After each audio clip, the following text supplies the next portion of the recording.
Magandang hapon sa inyong lahat. Natatangi yung ating banal na misa ngayon dahil ito ay patungkol sa sisimulan natin na Santa Cruzan pagkatapos ng misa. At kapag pinag-usapan natin ng Santa Cruzan, siguro po, ang unang pumapasok sa atin ay magagandang sagala. Tama po ba? Magagandang mga dalaga o mga ina. Minsan, magagarang mga damit, mga ginintuan, brilyante, kumikislap na mga sa katawan o decoration o whatever, no?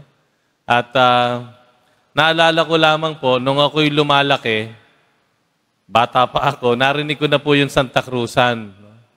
At minsan nagkwentuhan kami sa bahay kasama ng mga kapatid ko. Ang sabi ng mga kapatid ko sa akin, ako yung pinakamaliit, ang sabi niya sa akin, alam mo ba Jade, ang nanay, yung nanay ko raw, nanay namin, alam mo ba ang nanay, Reyna Elena? Wow. Hindi ko naman maintindihan kung ano yung Reyna Elena, no? Sabi niya, ang nanay sumasagala, siya yung pinakamaganda. Wow. Nanay ko raw pinakamaganda. No? At sabi pa niya, alam mo ba kung sino yung kasama niya? Hawak-hawak sa kanya? Yun ay si Constantino. At alam mo kung sino yung Constantino? Yun yung ikaw. Yun yung pinaka-cute daw, sabing ganoon. Totoo kaya yun? Hindi ko lang alam, ano? Kung totoo nga ba yun, di ba?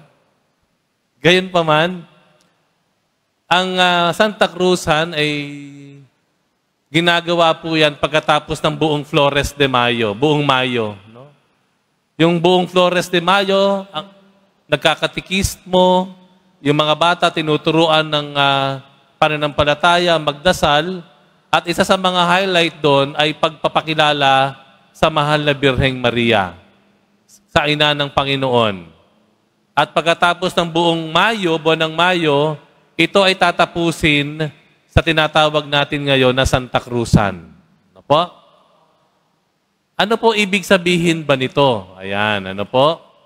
Ito po bang Santa Cruzan ay tungkol lang sa magaganda?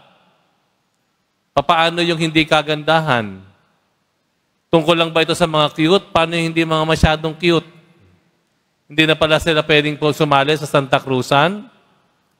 Una sa lahat po, ang Santa Cruzan sa kasaysayan ay isang uri ng pangangaral.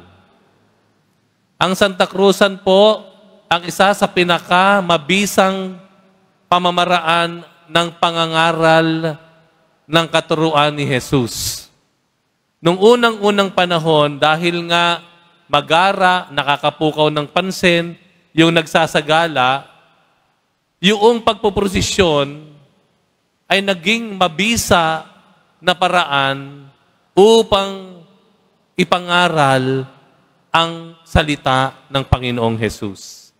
Ganun po iyon, no? So, hindi siya talaga pageant. Kasi kung pageant ito, kunyari, Binibining Pilipinas, no? Iba naman po ang entablado noon. No? Hindi naman tayo, ang simbahan naman, hindi nag-oorganisa ng beauty pageant o kagaya ng Binibinang Pilipinas. No? Ibig sabihin po, ito ay isang uri ng pangangaral. Kaya mga bata, o kung sino pa man yung mga kasali, mga sagala, mga anghel dito, magpasalamat tayo kay Lord dahil tayo ay napili para maging kasangkapan o paraan para mangaral o magbigay lakas ng loob o inspirasyon tayo doon sa mga pupuntahan nating mga lansangan. Doon sa mga taong makakasaksi ng ating Santa Cruzan. Amen? Magpasalamat tayo. No? Hindi lang makikita yung ganda natin, kung hindi ang mga tao makakakita sa atin, mai-inspire. Ayan. Mai-inspire. Sila ay mapapaalalahanan ng mga bagay tungkol sa Diyos. Ayan. Ano? Ano nga ba yung kagandahan? Si Mama Mary ay tinagurian nating pinakamagandang babae sa balat ng mundo, sa balat ng lupa. Pero kung pagbabasihan lang natin sa mukha niya, palagay ko mas maraming magaganda sa kanya sa panahon ngayon. Ano ba ang ikinaganda ni Mama Mary? No? Yung bang panlabas na kaanyuan? Hindi. Ang maganda sa mahal na Birheng Maria ay yung karanasan niya o katangian niya. At ang katangian ni Mama Mary ay makikita po natin iyan doon sa nabasa sa Ebanghelyo na Magnificat. Diba?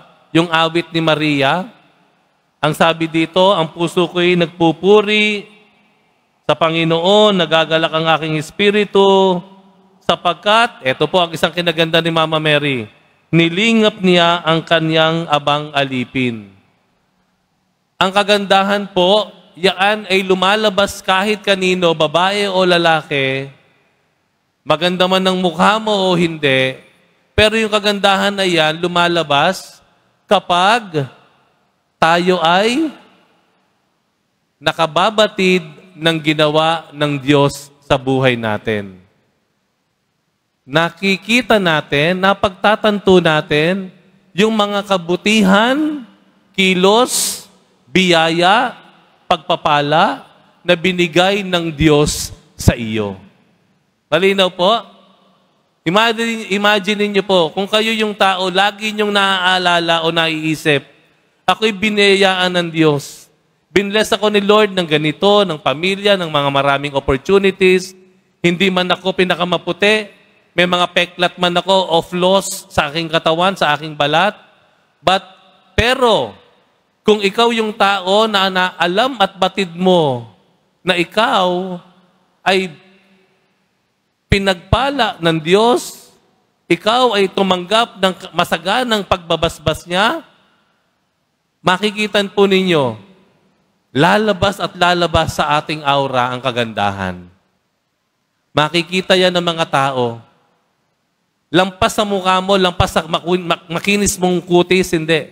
May makikitang maganda sa iyo. Bakit? Kasi maaliwalas ang mukha mo.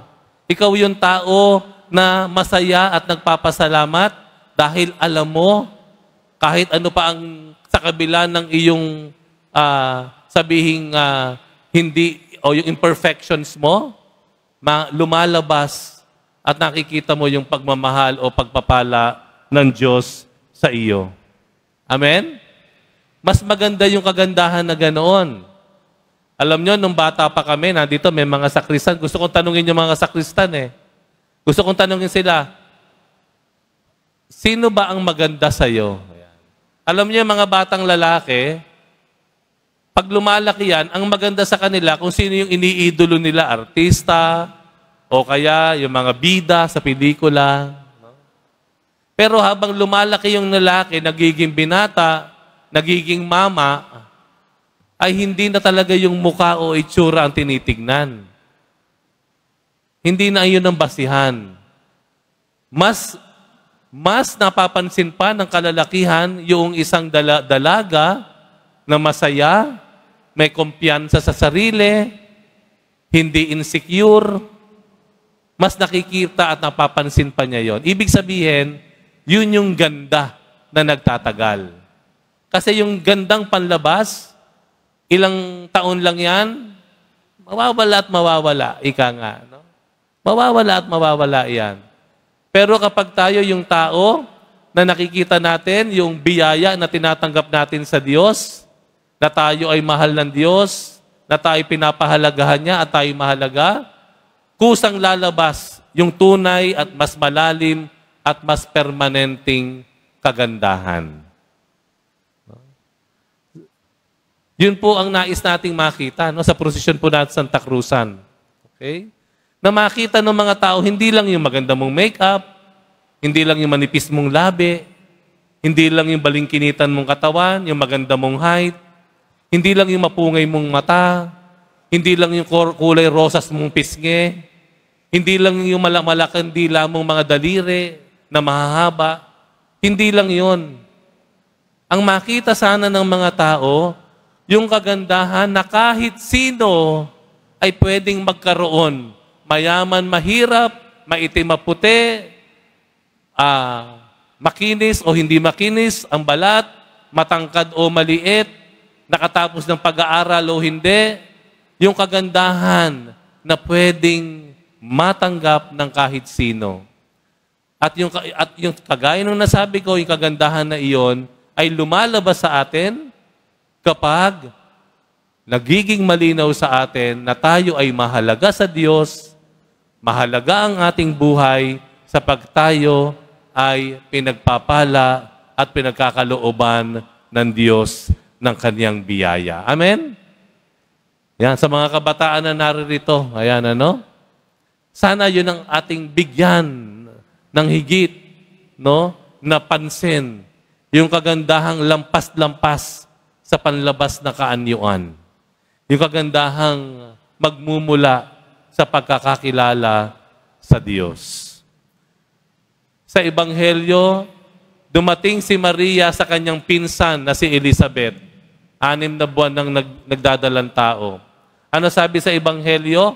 Pagkarinig ni Elizabeth ng boses ni Maria, ano nangyari? Naramdaman niyang pinagpala siya ng Diyos. Magiging yung batang nasa kanyang sinapupunan na magiging si Juan Bautista ay naggagalaw, natuwa, nagsayaw siguro dun sa sinapupunan ni Elizabeth. Tuwang-tuwa siya. Bakit? Dahil nakita nila si Maria, narinig ang tinig ni Maria.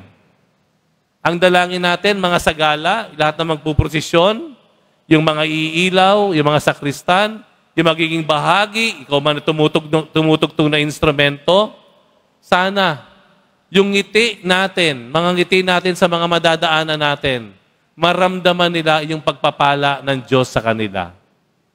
No? Kaya wag niyong tipirin ang ngiti ninyo. Ngumiti kayo.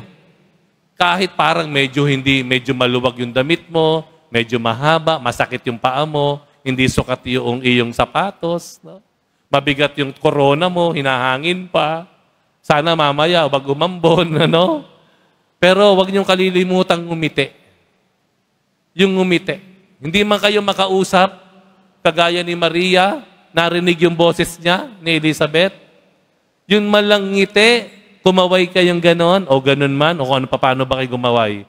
Ganon, ganon, o kaya tumungo kayong ganon, bumati kayo.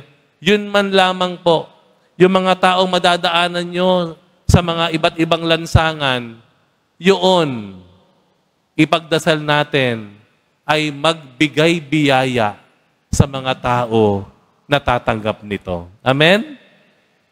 Napakagandang pribilehiyo na maglingkod sa Panginoon. Habang pinapasalamatan mo ang Panginoon sa ipinagkaloob niya sa iyo at nag-uumapaw ang pagpapasalamat mo sa Kanya at pagkilala sa kahalagahan mo, sana yung ating Santa Cruzan, yung prosesyon, sa bawat tao na ating madadaanan, sa bawat lansangan na ating dadaanan, mag-iiwan tayo ng biyaya, ng pagpapala, ng kagalakan, at mapaalalahanan ang ating pamayanan na ang Diyos ay sumasa kanila. Amen.